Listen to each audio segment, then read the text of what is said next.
하겠습니다. 우리 옆 사람들과 이렇게 한번 인사하겠습니다. 하나님만이 우리의 능력이십니다. 우리의 능력 대신 하나님으로 인해서 날마다 승리하시는 여러분들의 삶이 되시길 바랍니다. 미국의 강철 왕 카네기가 후계자를 지명하겠다고 하자 전 세계의 이목이 집중되었습니다. 강철 회사의 중역들 중에는 두뇌가 명석한 사람들도 많았고 탁월한 사람들이 많았지만 카네기는 그들을 선택하지 않고 찰스 쉬브라는 사람을 선택했습니다. 이 찰스 쉬브라는 사람은 초등학교만 졸업한 그냥 평범한 직원이었습니다. 처음에는 이 쉬브는 정원을 청소하는 그런 사람이었습니다. 그런데 이 시부는 다른 사람과 같지 않게 정원만 그냥 열심히 청소하면 되는데 그가 정원 외에 공장의 곳곳을 구석을 다니면서 이 공장 전체를 청소를 하게 되었습니다. 그래서 간부들이 그 시부를 보면서 저 사람 참 성실하다라는 생각을 가지고 그를 이제 직원으로 채용을 해줍니다. 그럼에도 불구하고 그가 열심히 하자 사무직으로 승진을 하게 되고 그 사무직에서도 그의 열심과 충성을 보고 카네기의 비서가 됩니다. 그래서 시부는 카네기가 어느 곳에 가든지 그의 그림자와 같이 그가 가는 곳마다 펜과 메모지를 가지고 그를 따라가서 그를 손발이 되어 줍니다. 카네기가 공장 확장과 또한 그 공장 생산 과정에 대한 연구를 하느라고 매일 밤늦게 11시, 12시에 집에 퇴근을 하려고 하면 쉬부가 늘 기다리고 있었습니다. 하루는 아무도 없는 줄 알았는데 그 쉬부가 자신을 기다리는 것을 보고 카네기가 깜짝 놀라면서 왜 아직 퇴근을 안 했냐고 묻습니다. 그때 쉬부는 말하기를 사장님께서 언제 저를 부르실 줄 알 수 없는데 제가 어떻게 퇴근하겠습니까? 라고 하면서 매일매일 그 카네기가 퇴근하기 전까지는 퇴근하지 않고 그를 기다렸다는 것입니다. 그리고 카네기가 출근을 할 때는 변함없이 그 정류장에서 그 카네기를 기다리고 메모지와 펜을 들고 그곳에 대기했다는 것입니다. 이런 쉬부의 충성된 모습을 보고 탁월한 간부들 또 머리 좋은 사람들을 다 지키고 이 충성스러운 쉬부를 카네기의 후계자로 세웠다는 것입니다. 우리가 충성스럽다라는 것은 믿음직스럽다라는 것입니다. 그런데 이 믿음직스럽다라는 것은 믿음에서 나왔는데 이 믿음이라는 것은 보이지 않는 것을 보는 능력입니다. 다시 말해서 아무도 없는 그런 상황 속에서도 하나님께서 함께 계신 것을 보고 사람 앞에서가 아닌 하나님 앞에서 행하는 그 모습이 바로 충성스럽다, 믿음직스럽다라는 뜻입니다.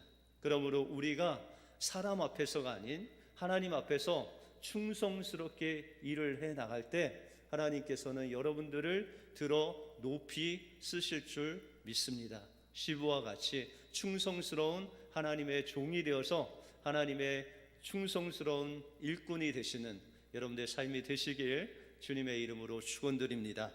오늘 본문을 통해서 영적인 실패를 하지 않으려면 우리가 어떤 믿음을 가져야 되고 어떤 자세로 실패를 이겨나가야 되는지 오늘 본문을 통해서 살펴보겠습니다. 먼저 영적인 실패를 하지 않으려면 우리는 우리의 힘과 능력이 아닌 하나님의 힘과 능력을 의지하는 방법을 배워야 됩니다. 오늘 본문에 보시면 이스라엘 백성들이 가나안 성을 점령하는데 이제 두 번째 성인 아이성을 점령하게 되었습니다. 여호수아는 이제 변함없이 여리고성 정탐꾼을 보낸 것 같이 아이성에도 정탐꾼을 보내게 됩니다. 그 결과 3절에 보시면 여호수아에게로 돌아와서 그에게 이르되 백성을 다 올라가게 말고 2-3천 명만 올라가서 아이를 치게 하소서. 그들은 소순이 모든 백성을 그리로 보내어 수고롭게 마소서라고 말합니다. 여러분들, 이 정탐꾼이 아이성을 보고 와서 그 정탐한 내용을 보니까 하나님을 향한 믿음이 보이지 않고 있습니다. 다시 말해서 그들이 어떤 전쟁을 하더라도 그 전쟁의 주체는 하나님이셨습니다. 우리가 출애굽기 17장에 보시면 하나님께서 물을 요구하는 이스라엘 백성들에게 물을 주시죠. 그 르비딤 반석을 지팡이로 쳐서 생수가 흐르게 하시죠. 그런데 이 생수를 먹다 보니까 이 사막의 생수가 귀한지라 아말렉 족속들이 와서 이스라엘과 전쟁을 일으킵니다.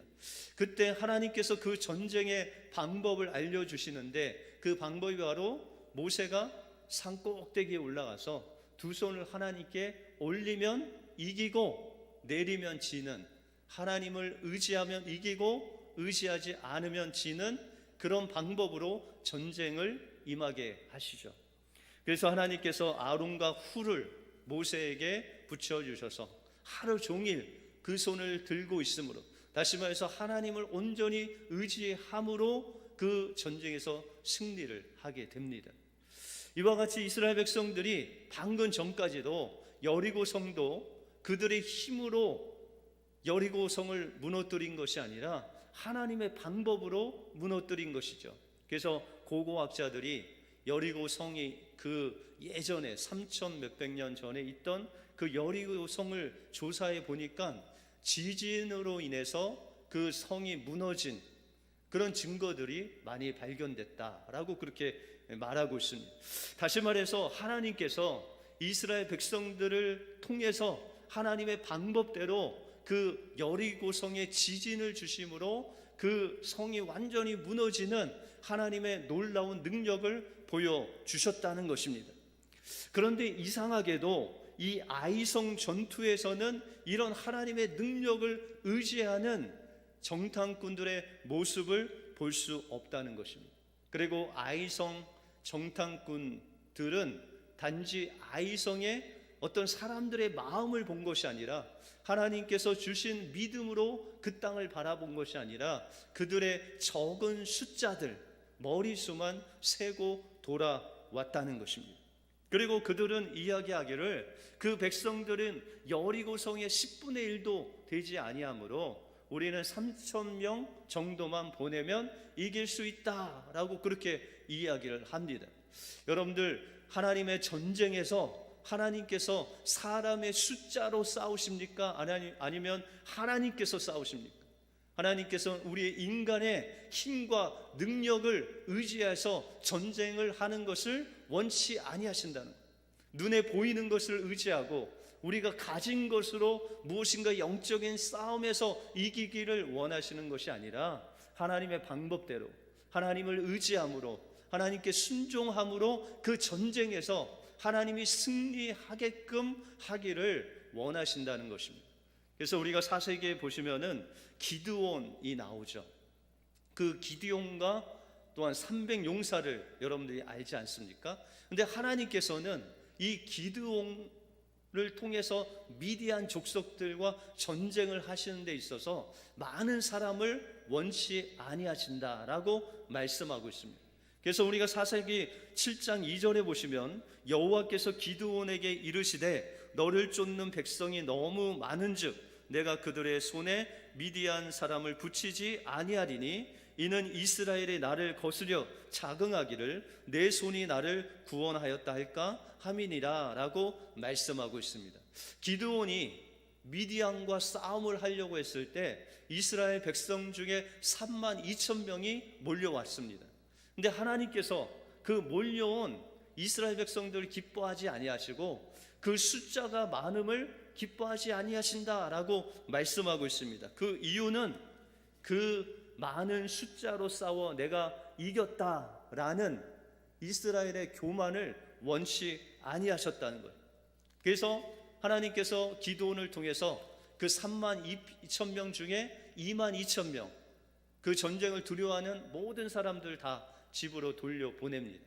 그리고 하나님께서는 그 12,000명도 10,000명도 남은 10,000명도 많다라고 하시면서 너희가 물을 먹을 때에 무릎을 꿇거나 아니면 그냥 입을 그 물에 닿은 그 모든 사람들은 돌려보내라.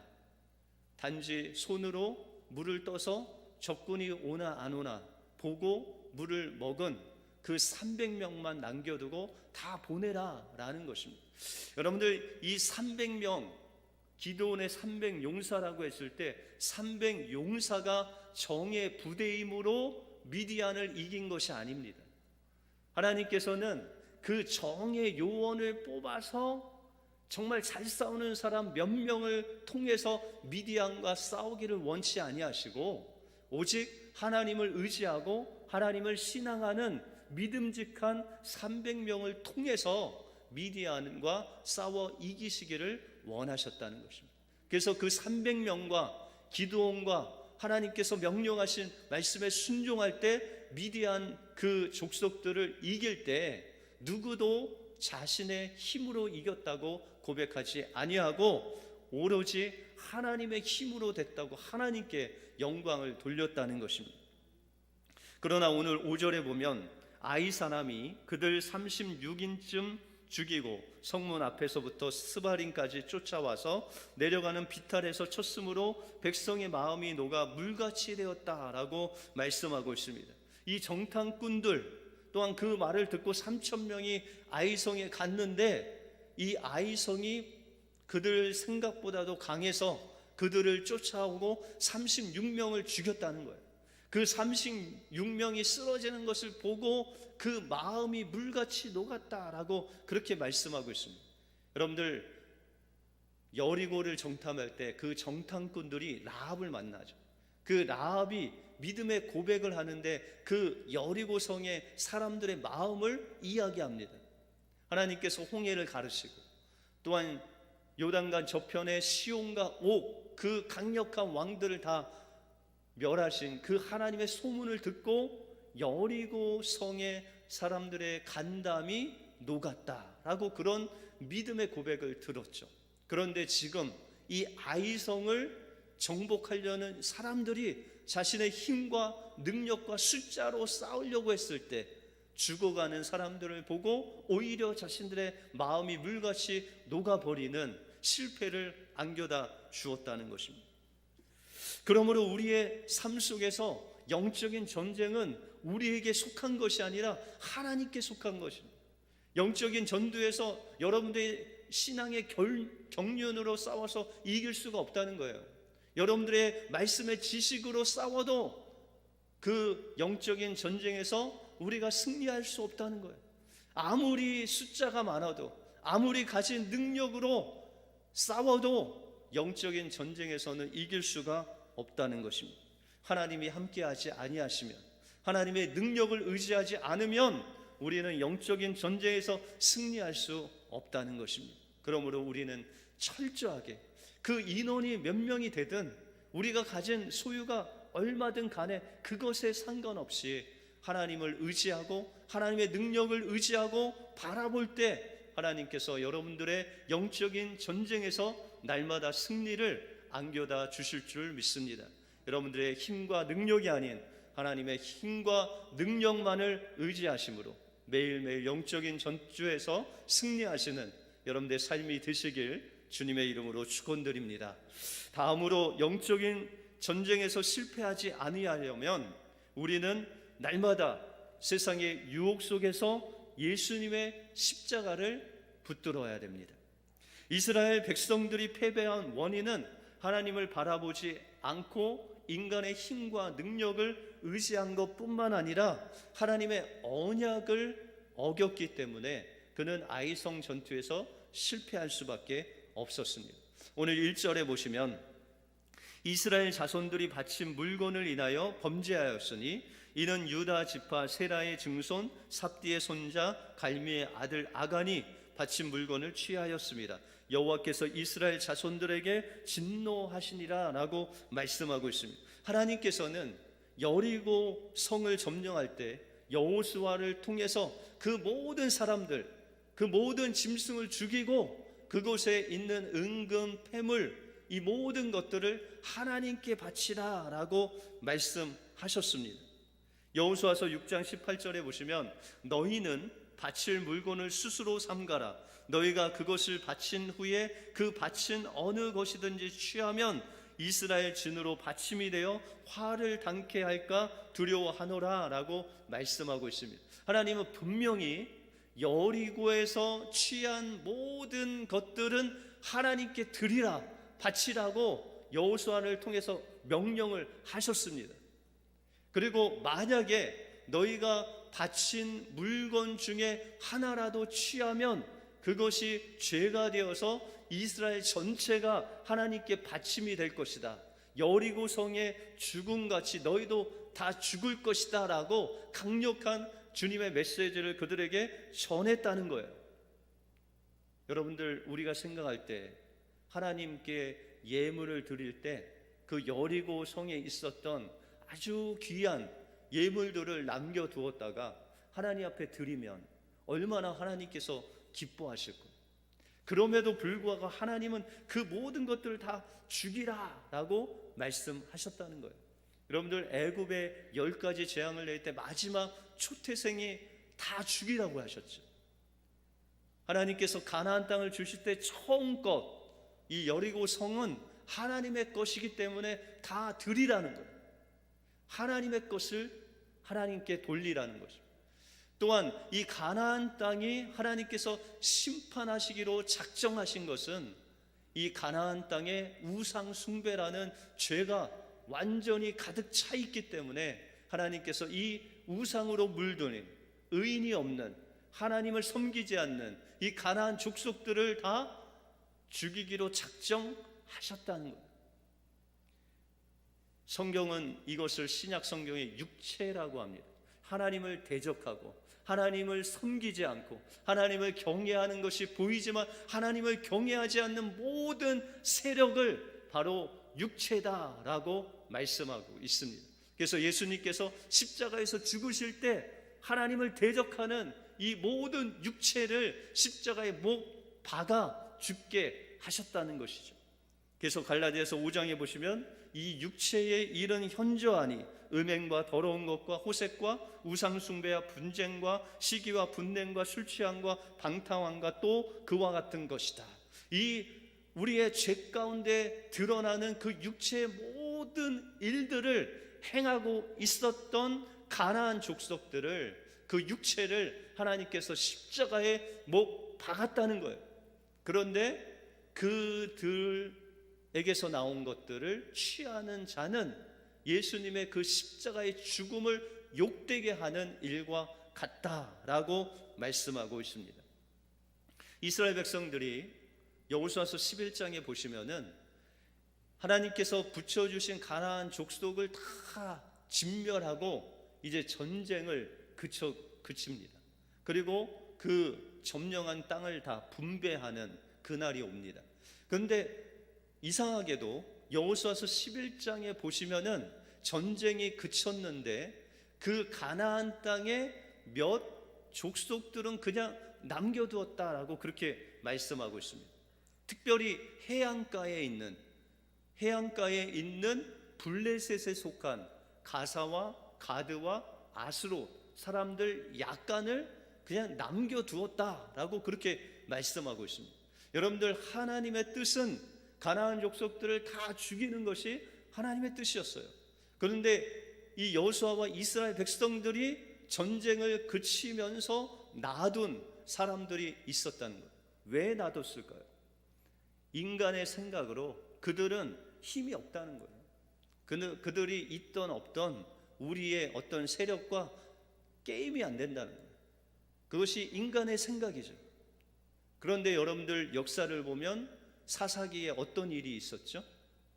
사무엘 상도 보시면 이 가드 사람, 이스라엘 백성들이 남겨준 그 사람 중에 가드라는 지역이 있는데 그 가드에서 누가 나왔어요? 골리앗이 나왔죠.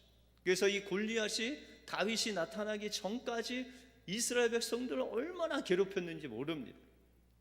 왜요? 이스라엘 백성들이 그냥 인간적인 생각으로 놔둔 가드 사람 때문에 어려움을 당하는 거예요. 또 여러분들이 잘 아시는 삼손이 있죠. 이 삼손이 누구 때문에 망하죠?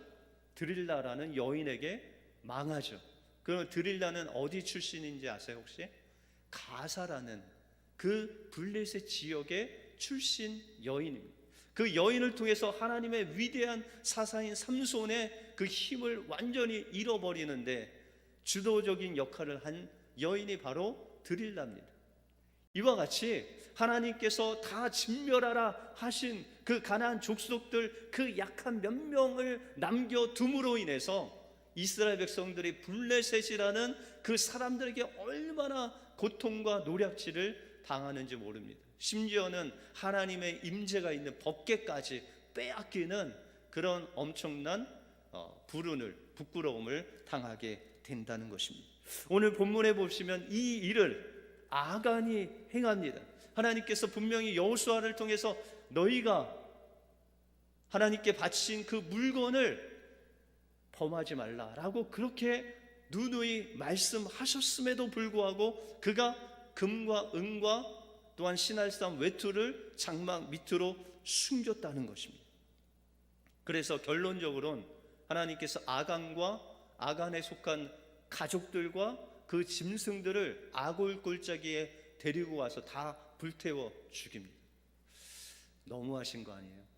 하나님이 그냥 아간만 죽이시든지 아니면은 그 금과 은과 다 주었으니까 한 5배로만 갚으면 살려주면 좋을 것 같은데 하나님께서 그를 다 죽였다는 것입니다.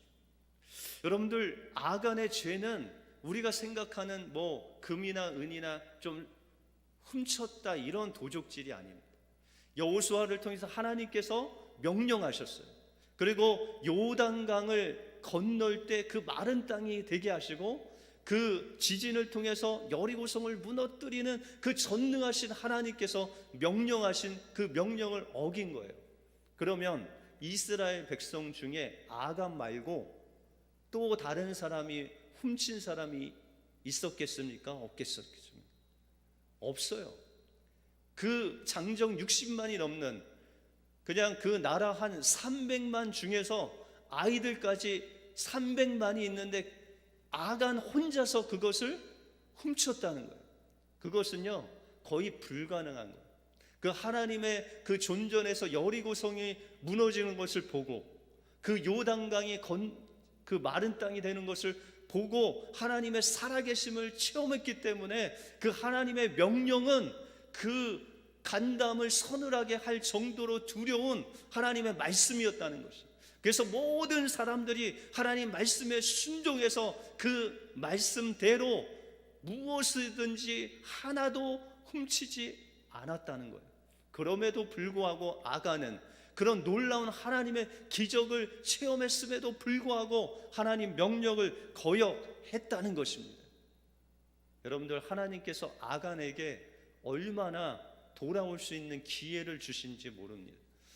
하나님께서 이제 이스라엘 백성들이 아이성에서 실패한 다음에 하나님께 범죄한 사람이 있다라고 하는 거예요. 하나님께서 아간을 모르셨을까요? 몰라서 제비 뽑았을까요? 그렇지 않죠. 아간을 알았습니다. 그럼에도 불구하고 그에게 기회를 주신 거예요. 어떤 기회를요? 하나님 앞에 자백할 수 있는 기회를 주셨다는 거예요. 그래서 첫 번째 제비를 뽑는데 12지파장들이 다 나왔어요. 그리고 제비를 뽑았어요. 시간이 얼마나 걸렸겠습니까? 제가 볼 때는 좋게 1시간은 걸렸을 거예요. 그때 나왔어도 됐어요. 그런데 이 아간은 안 나왔습니다. 그래서 두 번째 기회를 주시죠.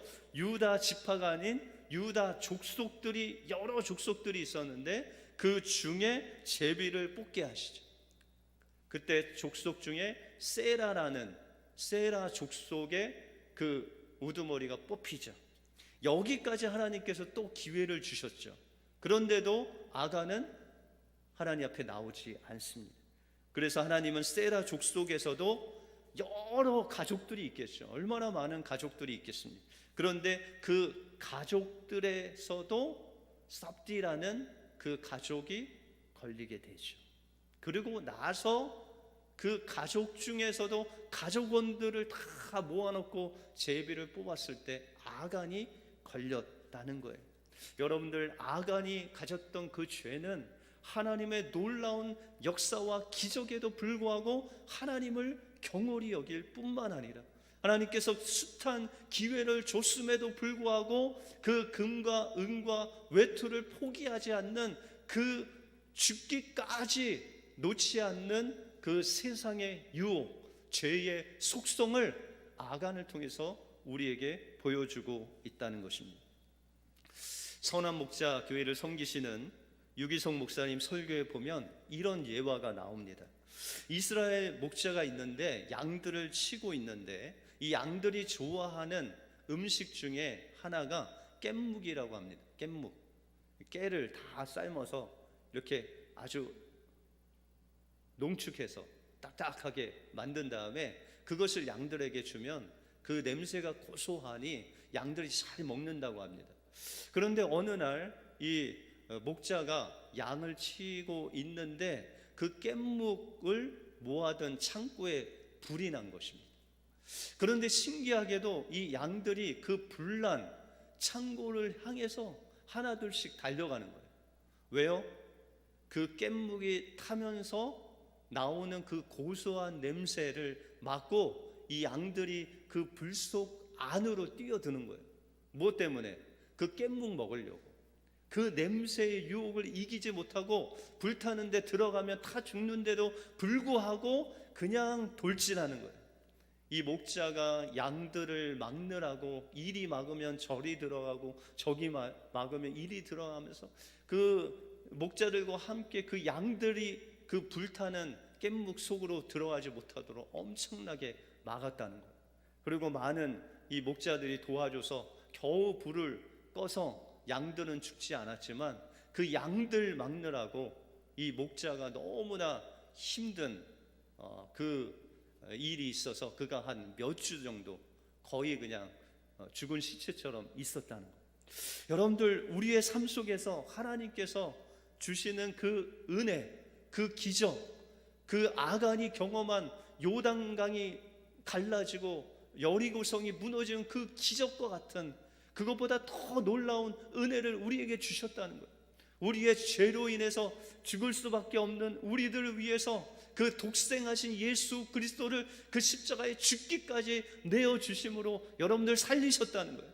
그뿐만 아니라 예수 그리스도를 믿는 자들에게 성령으로 우리 안에 내주하셔서 우리를 인도하시고 우리를 보호하시고 우리의 삶 속에서 우리의 연약함을 위해서 단식하며 기도하시는 그 성령께서 우리 안에 계셔서 직접 우리를 인도하심에도 불구하고 우리가 그 성령을 의지하지 않고 이 양들이 깻묵이 있는 그 불 속으로 뛰어들듯이 세상의 부귀영화를 누리기 위해서 그 유혹에 우리가 날마다 넘어갈 때가 있다는 것입니다.